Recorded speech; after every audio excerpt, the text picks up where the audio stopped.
Всем привет и добро пожаловать на наш канал! Сегодня я хочу поделиться с вами своим опытом сдачи и подготовки к экзамену CELPIP. В мае прошлого года я уже сдавала экзамен по английскому языку, он называется CLB, и у меня были вот такие результаты. Поэтому я была уверена, что я наберу пороговые баллы по CELPIP, но моя задача была набрать наиболее высокие баллы. Итак, первый источник – это официальный сайт CELPIP, на котором вы можете найти всю самую важную информацию об экзамене. Из каких частей состоит данный экзамен, сколько вам отведено времени на каждую часть экзамена и что экзаменаторы хотят услышать от вас во время спикинга или прочитать в вашем эссе. Кроме того, у вас есть 2 бесплатные попытки пройти этот тест на самом сайте. Единственное условие – это то, что вам нужно на нем просто зарегистрироваться. Но оценивать будут только чтение и аудирование. Второй источник – это, конечно же, наш любимый YouTube. Если вы в поиске введете CELPIP, то вы найдете множество каналов, которые предлагают пройти тесты прямо на их страничке. Например, я очень часто решала тесты на данном канале. Здесь можно найти тесты как по аудированию, так и по чтению. Я рекомендую вам пройти все тесты, включая говорение и написание эссе, потому что в конце там даются правильные ответы. И, возможно, вы можете подчеркнуть для себя что-то интересное или найти какие-то идеи для своих ответов. Третий источник – это вот эти книги. Для меня лично самое сложное – это написание эссе. Как в английском, так и в русском языках. Я вообще не люблю сочинять. Но вот эта книга помогла мне разобраться в структуре экзамена и понять, чего хотят от меня экзаменаторы и каким образом я должна выстроить свои сочинения, чтобы получить 11 баллов из 12 максимальных. Я надеюсь, там было 12 максимум. Я надеюсь, я получила, но вроде я получила 11. Вот эти книги я использовала в качестве источника вдохновения.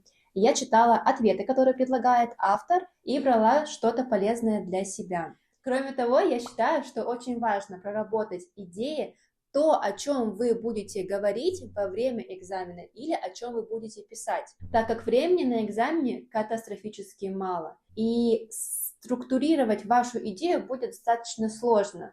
Но если у вас уже есть план в голове, то вы будете в плюсе. Например, когда я сдавала экзамен, в какой-то момент я вообще потеряла чувство времени, и мне было что сказать, но у меня не хватало на это времени донести экзаменатору все, что я хочу высказать. Я на самом деле также задумывалась о том, чтобы сдавать IELTS. Но мне показалось, что в IELTS ты должен знать большое количество академических слов, каких-то заумных выражений. И с этим какое-то сложное было. И поэтому я выбрала более легкий путь для себя.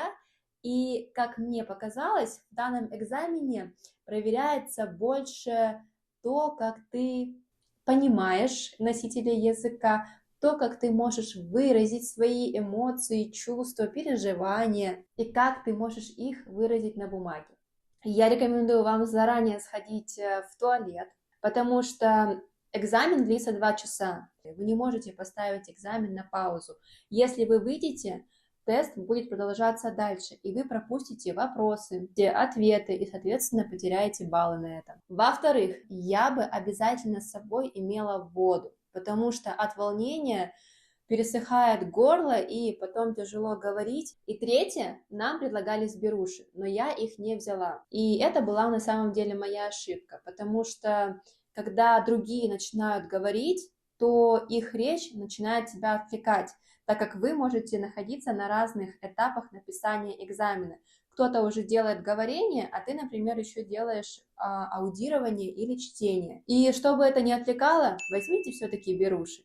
Обязательно прочитайте правила экзамена, потому что в моем случае на экзамен нужно было приходить за 45 минут до его начала и иметь при себе документы. На этом я хочу заканчивать свое видео, и я надеюсь, вы найдете мои советы полезными, а также я желаю вам удачи на экзамене.